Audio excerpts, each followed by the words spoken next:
Welcome to Investing Insights, partnered by Right Property Group. This is your host, Phil Tarrant. Okay, everyone, welcome to Investing Insights with the Right Property Group, our monthly podcast that we do in conjunction with our good friends at the Right Property Group and their directors, Steve Waters and Victor Kumar. Guys, how you going? Welcome into the studio. Well, how are you going, mate? I'm good. Welcome back, Victor. I know last time we got together, when me and Steve had a look at the market, we had a very detailed conversation around where we're headed for 2018. You weren't with us. And I thought that was the best podcast we ever did, Steve. Hands down. Greatest amount of listens, reviews, ratings. Sorry, mate. That's good to see you back. I'm at a loss of words for once. Oh, mate, it's the only way to be. I like to start a podcast with a little dig. It helps. But no, it's good to have you back, Victor. And I think you're going to need to draw on your years of experience and talent to guide us through this episode of Investing Insights with the Right Property Group, because we're doing a Q&A day. We've been aggregating, curating a whole bunch of questions over the last number of months. So thank you, everyone, for writing in to ask us, bring your questions in for us to answer live on air, which we're going to do today. And what I've done, rather than, there's been quite a lot of common themes coming through the questions. So rather than answer specific questions from some of you, and hello, Peter, I know you sent one through, and thank you for that. But I've sort of pulled them up into a couple of different themes, and I thought we'd sort of use them to steer our way through this particular podcast. You guys okay with that? Yep. Let's do it. All right. So the first theme, and I hope you guys can help me steer our listeners through this particular concept. And what it is, it's essentially, in a rapidly rising property market, often rents stabilise quite a lot, but then prices start to slow down and rents start to go up. Can you explain this to me? Because I've always looked at it, and I'm seeing it right now in our Sydney properties that we hold in our portfolio. But some of the questions we've been getting in is around this. So, Victor, what does it mean? How does it work? Well, it's definitely a cyclical thing. So as property prices go up, obviously the rents don't keep up with the how rapidly the prices go up, and so therefore what you see in that area is that the yields actually start dropping off, and often what happens is that people haven't corrected for that as quickly, so they're still trying to pursue the same yield. So, and especially as the market heats up and more investors jump in the market, more constructions happen, there is a wider variety of choices for the tenants, and especially in today's market, a lot of tenants are also jumping into home ownership as well. So you get this temporary imbalance of the number of tenants or their appetite for different types of properties to rent out, and the number of properties that are available. So you need to correct for that in the sense that you need to start becoming a lot more realistic in what you're asking for in terms of a rent. And for tenants that you've already got in place, you want to be locking them back into leases as well. Traditionally, what happens is that the rent correction usually follows a couple of years after you've had a good run in terms of pricing. And often people panic and say that now the area is going bad because you can't rent the properties quick enough. But the fundamentals are still good. You just need to correct it for the rental amount that you're asking for, or what you're doing to the property to make it more presentable. So it's just supply and demand. Supply and demand, yeah. Okay. And what I saw in my portfolio, Steve, and I know you can help me out with this, probably 2-3 years ago, particularly in the western suburbs of Sydney, using that as an example, Mount Druitt, St Mary's, etc., there were so many investors buying out there that it's put a lot of supply into the marketplace, and there was downward pressure on rents, and we often had to renew our leases $5-10 lower than what they were. So this is what we're talking about right now. So we've seen that now. How's it looking out there? A rent's stabilising and a rent's going to start increasing. Seeing that, we've seen price growth temper a little bit. I think it'll be a while before we get that increase in rent cash flow again. But I think a lot of people have this idea that rents keep pace with growth, and they don't. And you have that inflection point where rents start to cover all expenses and you become positive cash flow, and there's supposed to be some formula around time in that, and it just doesn't exist. It takes a long time for rent to exceed all mortgages, and that is if you don't tap into the equity and what have you. But in relation to supply and demand in a rising market, and if we look at the western suburbs of Sydney and even certain parts of Brisbane now, is that as prices grow, we'll call it quickly, but in line with averages and what have you, you start to see a lot of owner-occupiers sell their property. So people that have been there for such a long period of time, they might have paid $30,000, $40,000, $50,000, $100,000 for their property, and they start to see these new price points. So they sell their property, and often it's an investor that buys it. So that's another accommodation that comes onto the rental market that wasn't there before. Plus, if you add in perhaps some new house and land packages scattered amongst the area, there is more supply. So you will see a start of easing of the rents over a period of time. But we can't also forget that a lot of the reasons why the prices start to move to begin with is because there's an undersupply and big rents to begin with, or high cash flow. So that's why investors chase these markets, and rightly so. But as more accommodation comes onto the market, rents come back to perhaps normality would be a good way to describe it. But people get mixed up, as Vic said, by saying, well, the market's going backwards. It's not. It just hasn't kept pace with growth. I think, Steve, you mentioned the inflection point, and I think we need to spend a little bit more time on that, in the sense that there are a lot of property commentators that are actually talking about, the rents covering the mortgage and so forth. And perhaps the message is being misread in the sense that it's likely to happen within the next couple of years.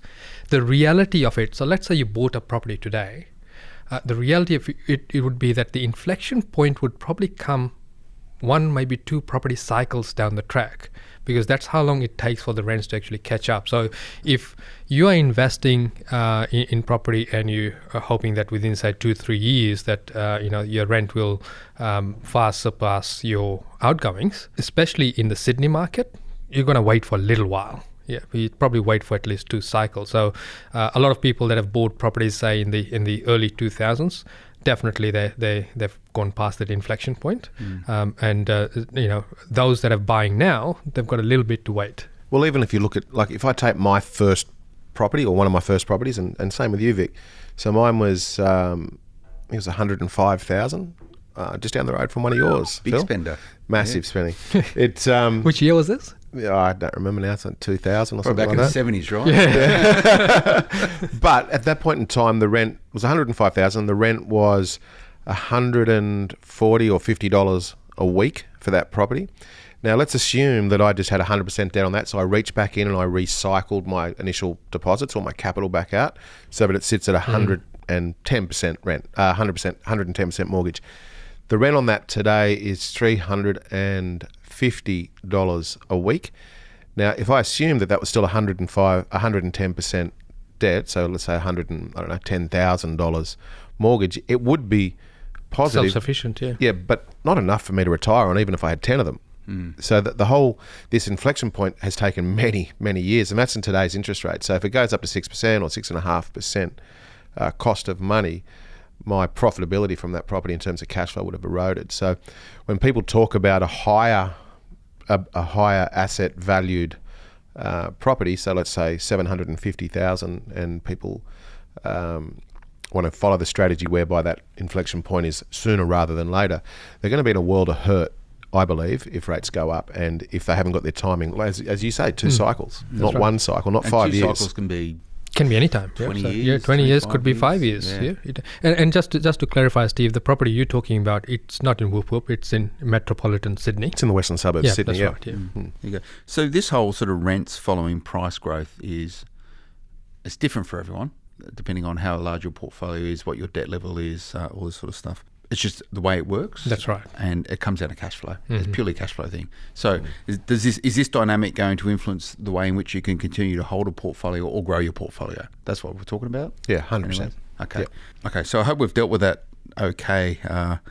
Victor, let's get you write a piece on that, I think, and get down into the numbers and stuff. We'll put it on smartpropertyinvestment.com.au, because I think it's important, but people need to remember, and I guess by way of a disclaimer, everything we talk about today is just general in nature. We're not talking about any specific portfolio, but everyone's circumstance is going to be different. So this dynamic is something that you need to have a chat about with if you use a buyer's agent or you're an accountant. There's also a finance player as well in this. So anyway, I think let's do more on that, but that'll do for the moment because we don't have a lot of time. I guess this theme connects in with this, and there's a couple of people wrote in about this, Victor.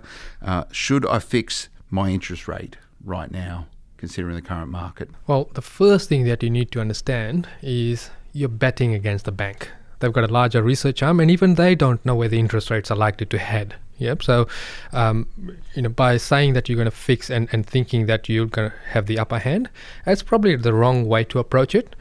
I would approach it more in terms of, okay, what have I planned for that particular property?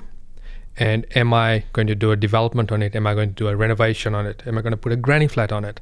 And is the current lender the right lender for this? And if I fix the loan with that lender, does that lock me in with that lender in terms of the strategy for that property? That's the first thing you need to look at before you even start thinking of fixing loans. Once you've ascertained that the lender is a lender that will be with you long term based on your plans for that particular property, by fixing the loans, you're really containing the biggest cost in your investment journey, which is the interest component. So it gives you a lot more surety. Certainly, I would, if I look at it from a generic point of view, I would certainly fix the loan if there's going to be a bit of uncertainty in my income. So let's say I'm moving from PAYG to self-employed. So I know that I'm dealing with finite numbers in that sense, that the numbers won't change in terms of the repayments on that property. If I'm planning to buy and hold for long term and I'm comfortable with the interest rate that's being offered, I might fix for 2, maybe 3 years, maybe 5 years, depending on the rates that I get and whether it's interest only or principal and interest. Knowing also that if you're holding multiple properties, try and stagger the fixed rates so that some are expiring in say 2 years, some are expiring in 3 years, 4 years, so forth, so that they don't all come online at once, because generally you will have a double whammy, which is one, when they come off the fixed rates, they're likely to also, if you've still got them, come off the interest only component, so it'll be principal and interest, and it's also likely that it'll come online, in other words become variable, at a time when the interest rates are substantially higher. So if you have your entire portfolio all of a sudden turn principal and interest, and your fixed rate, well, let's say at 4.5% right now, and say 2 years down the track, it's come off fixed rate and it's come into principal and interest. So there's obviously an added component of repayments that you need to make. And let's say the interest rates at that time was 6%. So you've basically gone from a really low cash flow base to a big component of massive money coming out of your pocket. So you need to plan those through before you go down the path of fixing loans. And I guess the other component a lot of people think is that once you've fixed a loan, you can't tap into the equity of that property. Provided you still qualify with that lender for more money, you can always tap into the equity. You quarantine the fixed loan and you create a secondary account, a second split in the mortgage. That is the equity component that you're trying to release. So, there's a lot of variables in there, talking about fixed rates and variables, a lot of variables in there, but I think each property, you need to look at it from its own merits as to what the plan is for that property, what's happening in your life, what's happening in your cash flow before you make that decision. So, Steve, just on Victor's point there, so an individual property can have multiple mortgages on it. So you can have a fixed rate component, and then should you want to realise some of the equity in that property to, whether it's to do a reno on it or put that money elsewhere, you can just take another loan out, which is potentially an interest only, and you pay another rate on. Yep. Is that how it works? It is. The only problem that you could potentially have is by staying with the same lender, you may not get the valuation that you need to release enough equity. And we've seen that in the past regularly, where once the bank has your business, they don't have to do a lot to keep it. And often a valuation from another lender will be much better. The other, just going on a little bit further from what Vic said, it's not hard to model the cash flow when you fix your rates, whether it be P&I or interest only. So take the time to sit down and actually put together an Excel sheet or even on the back of an envelope to see where these cash flow scenarios are going to take you. Be very careful though, however, to be attracted to the 1 year fixed rate, where often they're the best that's out there, because you might be taking a short or a lower interest rate now, but it's only a short-term fix. Usually called a honeymoon rate too. Honeymoon rate, that's exactly it. And so what it is if you are reliant upon that short-term fix, well, then there's a bigger problem somewhere deeper that you need to address the cash flow issues, rather than taking a 1 year fixed rate. And then, as Vic said, make sure they're not all expiring at the same time. Personally, I'm a fan of the 5 year fixed rate. That's just me personally. So if you've got to fix, you fix. Yeah, it's like I can sleep well. As Vic said, it's your biggest expense taken care of. 3 years okay, but I certainly wouldn't once again have them all at the same time. And even some P&I rates at the moment are very, very attractive. So just on that note, there's another question that's come up from our listeners to Investing Insights of the Right Property Group is, are the banks only willing to give me a principal and interest loan? Should I take it? Traditionally investors take interest only and they hedge against price growth. Lending requirements are changing quite rapidly, and the government, the prudential regulator, APRA, want Australians not to be taking on debt. They want to be reducing debt. So often banks are now only providing P&I alternatives for investors. What do you do? Oh, look, I think if that's the only loan you can get based on a number of factors and you can afford it, then do it. It's you're doing two things. You're taking advantage of the lowest cost of money we've ever seen. It may give you a better chance to get a higher LVR too. Conditions apply, all that sort of business. But you're also paying off principal, and whilst money is so cheap, it's a pretty good time to do it. As opposed to say an offset where you need to have full discipline to be able to handle an offset facility. I'm a fan of it, at this point in time. But there's a number of factors you need to take into account. One, your cash flow scenario. Can you afford it? And it's not a matter of can you afford it now, but can you afford it next year and the year after that, and so on. And so if you are getting into a P&I scenario because you have to, maybe look at fixing it as well, just to give you some security. Vic, you see the world the same way? Yeah, I see the world the same way. A lot of people get caught up in the rhetoric of things and what the book said or what the seminar said. At the end of the day, you are successful in building a larger portfolio for one reason and one reason only, which is the bank lending you the money. And if that's the only way they'll lend you the money, that's how it rolls. And when it comes off its principal and interest, hopefully the market's changed at that point in time. You could go back to interest only if that floats your boat. There are some rules around investing. This is one I think it's pretty flexible, right? So a lot of people invest based on tax reasons, and that's why all of the books, all of the seminars say that you always get interest only loans, but it's whichever way the bank gives you the money at a reasonable rate, that's what you're after. At the end of the day, it's a game of finance. Property's just the vehicle. That's right. Good point. This next theme question is 3 or 4 of these come in actually, and been wondering how to deal with this with you guys, but I'm going to deal with it head on. And we see it a lot also on smart property investment. I feel like I might be getting lined up. Yeah, anyway. You are. And I get a lot in the just chatting with investors on the street.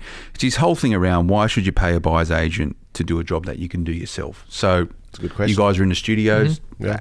What do you say? I don't know what you guys are charging now as your fee for sorting this out. Not enough, is it? But the way it works is that people pay you guys a fee for you guys to provide the service of buyer's agent. We've gone down a path of what a buyer's agent does, but you can do it yourself. Why should you pay you guys? Great question. I think that the very first thing though and how to answer this question is having a look at the role of a buyer's agent. People tend to just throw the word around buyer's agent, buyer's advocate, and think that it's all encompassing, and it's not. In its true sense, a buyer's agent is where you give them a scope.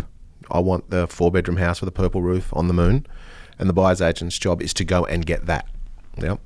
Now, a strategist, however, is probably the next level, where it's creating the strategy. The buyer's agent then implements the strategy via the asset, then the follow-on after that. I think the main reason for a buyer's agent, because that's what the question is rather than the whole encompassing strategy or property advisor, is that their time in the market. They can take emotion out of it if you're looking for a place to live in, and they can just be a numbers only person. But they also have, once again, their time in the market. So they're in the market every day, and all the little nuances and ups and downs of a market they can feel every day. Whereas if you're going into the market by yourself and doing it all yourself, you have to take time to learn the market, where it's at, what are the good streets, the bad streets, good end of town, bad end of town, so on and so forth. You'll then buy that property, you'll withdraw from the market. When it's time to go again as an investor, you'll then have to learn the market all over again because it has changed. So they have their finger on the pulse would be the first reason. The second reason would be that, and these are good ones, of course, good buyer's agents, they should have multiple relationships with multiple different agents. Because at the end of the day, it's a people industry, and people talk off-market opportunities quite a lot. and there is a place and there is a time for those, and sometimes you'll get them, but it's really about the relationships with the agents and knowing how particular contracts work based on state reliant, of course. I would say that it's a time thing as well. How much time do you want to spend in it? How much do you want to miss the opportunity? That's not me trying to plug a buyer's agent, because I do believe there are good ones and there are probably ones that aren't so good. And lastly, I would say if you do choose to use a buyer's agent, make sure they're sufficiently licensed, no matter what the state or wherever the state that you will be investing in. Make sure they've got years of experience. Would be another one. And make sure that you ask for testimonials, but not written ones, because you can write your own testimonial, I suppose. So ask for people to speak to that you can have a conversation with and see how that they perform for you, and make sure they have enough processes in place to be able to handle the transaction for you. So it's value for money then, Victor. You That's must agree, right? Absolutely, absolutely. Big smile on his face. And I think that what a good buyer's agent brings to the table is the catalyst, which is you're getting there faster, you're getting there in a more defined, focused way, as opposed to doing property investing in a haphazard way, because you've got your work to do in the daytime and you're trying to do this in the weekend, in the evenings, whereas this is what a buyer's agent does. That's Every day. property full time. Yeah. Having said that, at the end of the day, if you do have the time and you have the ability to research and you love the thrill of the chase, as long as there is a catch at the end of it, then do it by all means. Like, do it yourself if that's what you're really into. I completely agree with you, Steve.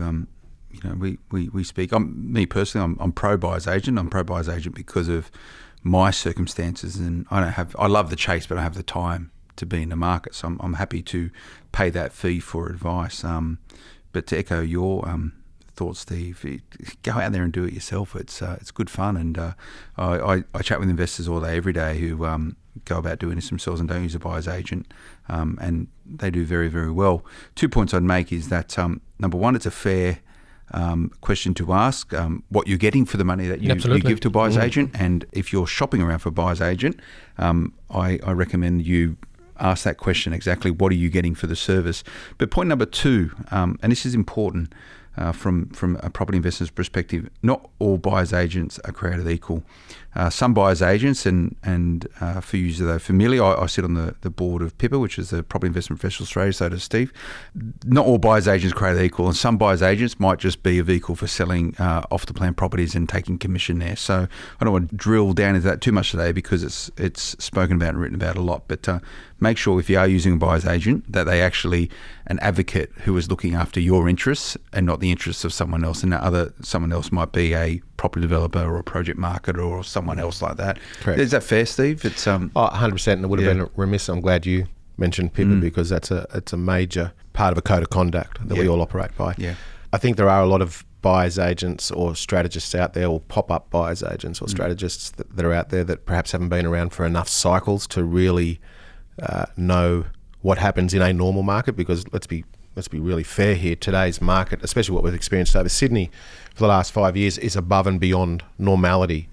And there are a lot of people giving advice out there or acting as buyer's agents that have never seen any other market than what we're experiencing today, in terms of growth, but also the cost of money. Yeah.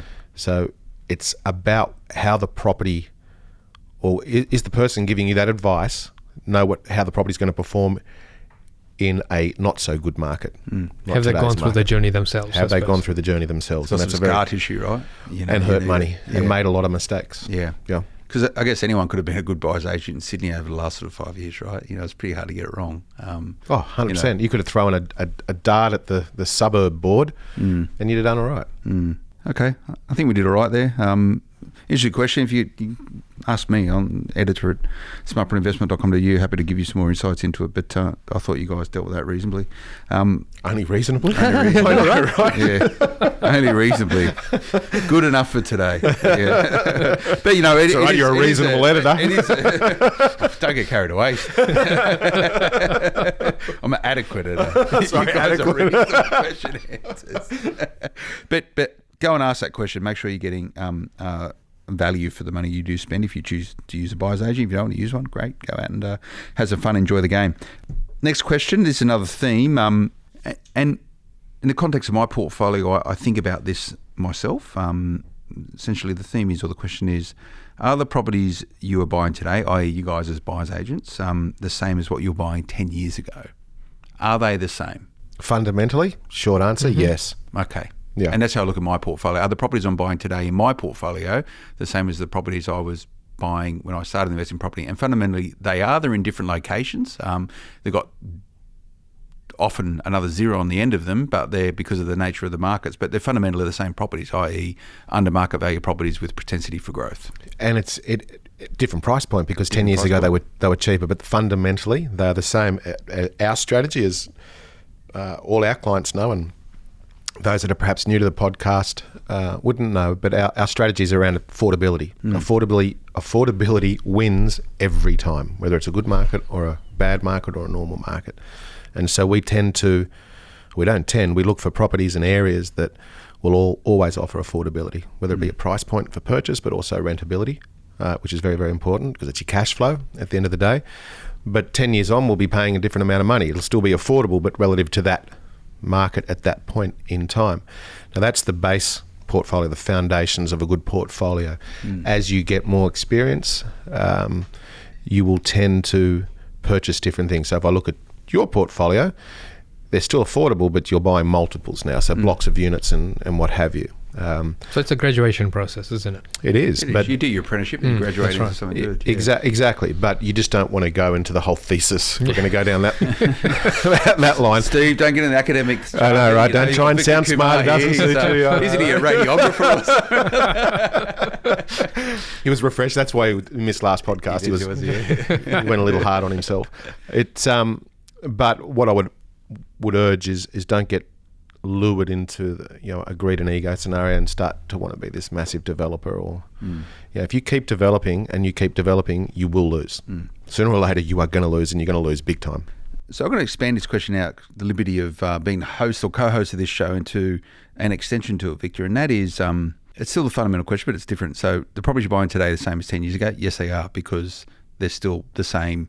The backbone of them, the commonality. A lot of people investing in property, I see it all the time, change strategies all the time. One day they're buying off-the-plan apartments, next time they're buying multiple units out in the back of Burke somewhere, next time they're only buying properties over $1 million, next time they're buying some sort of complicated cash flow orientated property which gives the best tax benefits known to man. There's 1,000 different scenarios and strategies out there. So for people that jump around the next shiny thing, the next strategy, the next cash flow property, investing in the US, what do you say to them people? Look, I think it boils down to something really simple, is that they haven't got the end goal in mind. They haven't got a vision for their portfolio to begin with. And so when they go, and because they're in the looking zone in terms of property investing, so when they go to a seminar or listen to someone that's done well in a particular segment in the property market, they tend to say, oh no, that'll work, because they don't know what they've already got. So they're not building on the building blocks that they've put down first, and they're trying to get all these shiny things in the portfolio straight away. So it's really important that you take a step back and look at what you've got and where you're heading before you start jumping around changing strategies. Because when you change strategies, realistically, it can take a couple of years for you to see the real fruits of your labor. And if you're that impatient and let's say you're buying renovation potential properties as an example, and you've done one or two, you've done okay, the third one wasn't that good, then you went to another seminar and they said, or you talked to someone and they said, oh, I've done really well buying an off-the-plan apartment as an example. And you jump onto that because they've made money and you don't want to miss out. I guess they're changing their strategies or changing what they're buying, where they're buying, because of the fear of missing out on the growth. Real growth, so long as you stick to the fundamentals, happens over a period of time. It doesn't happen overnight. Yes, you do get this, renovation potential properties where you're pushing up the equity on the property, but it comes back to the strategy that was designed to begin with. And the strategy is in line with your cash flow tolerance. I'm talking about negative cash flow tolerance, and it's in line with what can happen in the market, such as a rising interest rate, dropping rents to normalize at a normal level, or it could be a sovereign risk, such as the government taking away negative gearing, as an example. If you've stuck to the fundamentals and stuck to one way of investing, so long as it's actually gaining you traction, you'll do far better, because there's, like you said, there's a million different ways of investing. I think that's the problem, because people will change their strategy based on someone else's result, which has just happened, whereas it's a patience game. So that anything that you've implemented beforehand could take, or does take, years and years and years. So when you do change strategy based on someone else's results, just make sure that perhaps they've been doing it for a long time and judge it accordingly. But how do you know, Steve, if the strategy you're investing within right now is wrong? Like, how do you work that out? That's a great. Usually you won't, to be honest with you. Or if you're living on 2-minute noodles to support the portfolio, it's probably not for you. It's the wrong strategy for you. But often you won't know it's the wrong strategy until it's too late. Yeah, I think you need to take the time frame into account as to how long you've planned to get to your end result, whatever that may be, right? Whether it is to own a couple of properties or have that much cash flow and so forth, that'll determine whether you have got the right strategy in place, because that's what will determine, together with the amount of capital you've got, your borrowing capacity, your appetite for risk, in inverted commas, the circle of influences that you have around you in terms of who you're rubbing shoulders with. That'll determine whether it is a good portfolio or a bad portfolio that you're building up, right? And it still comes back to, you got to get the fundamental, the baseline right first, before you can then allow yourself to take diversions in a portfolio. So if you've got a big enough base, then you can have the indulgence to try a different strategy as such, because the base is solid and it can absorb any mishaps or mistakes in the portfolio. So we've got a couple of minutes left on this podcast, and I just want to pick something up you said, Victor, which I think is important. And you've mentioned as well, you talk about fundamentals. So as long as the fundamentals are right. So I think let's just really crystallise those before we sign off this podcast, Steve.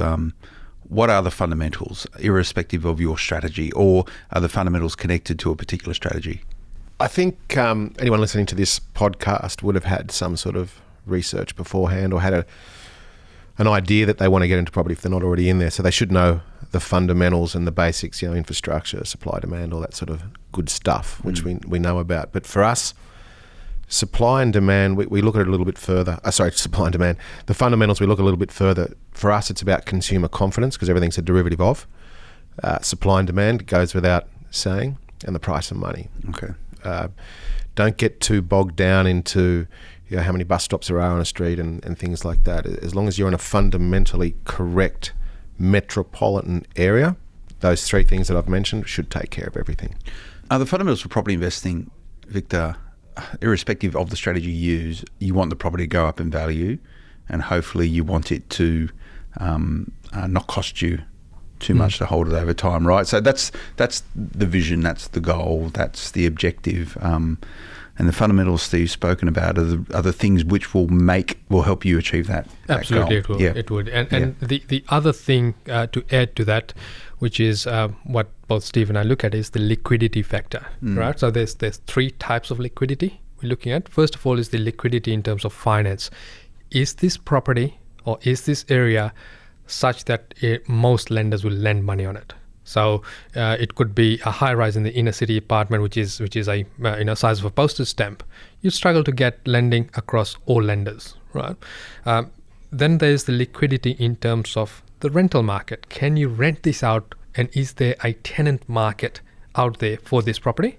And then the humdinger is the liquidity on the property itself. If it did go wrong, is there a large enough pool of buyers that can buy it off you?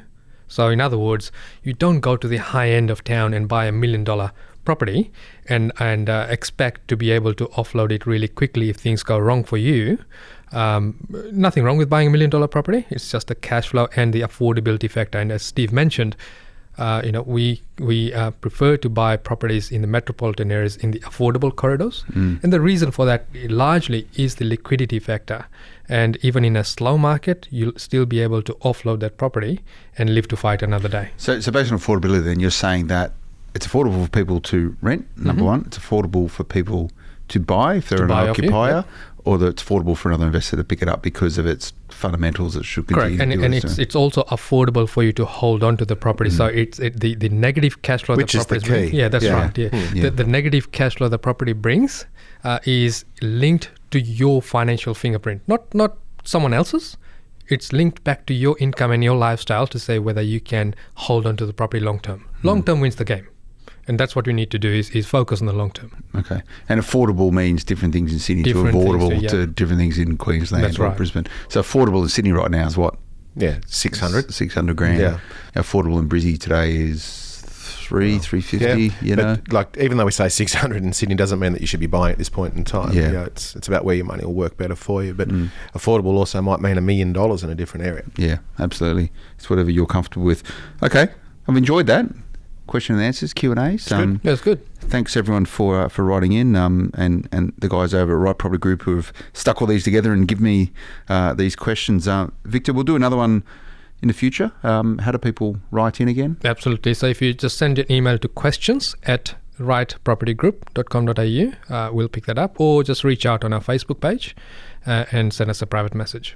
Excellent. And if you enjoyed this, write in as well. And we're happy to do a lot more of these because we've got a gazillion different topics that we can talk about. And I know you guys do your regular workshops with investors both in Sydney and Melbourne, where you talk about whatever's sort of current. But we also like to hear from you and understand what you're thinking so we can answer those questions direct. But if anyone wants to go to your bi-weekly, Bi-weekly?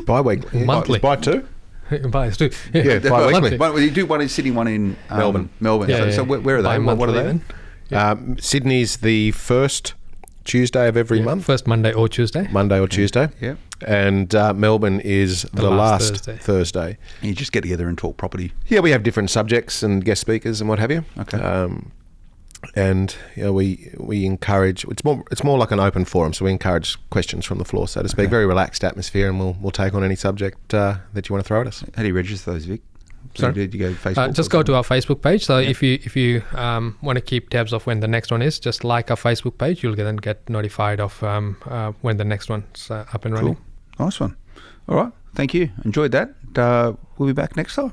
Awesome. Investing Insights, Right Property Group. And remember to check out all the other episodes that were recorded. Wherever you're listening to this right now, you should see a big whole list of them. And as I mentioned earlier on, we typically delve deep into some of the more complicated or detailed parts of property investment and try and explain them as easily as possible. So you're well informed and you can make the right decisions when it comes to investing in property. I hope you enjoyed. We'll be back next time. Until then, bye-bye.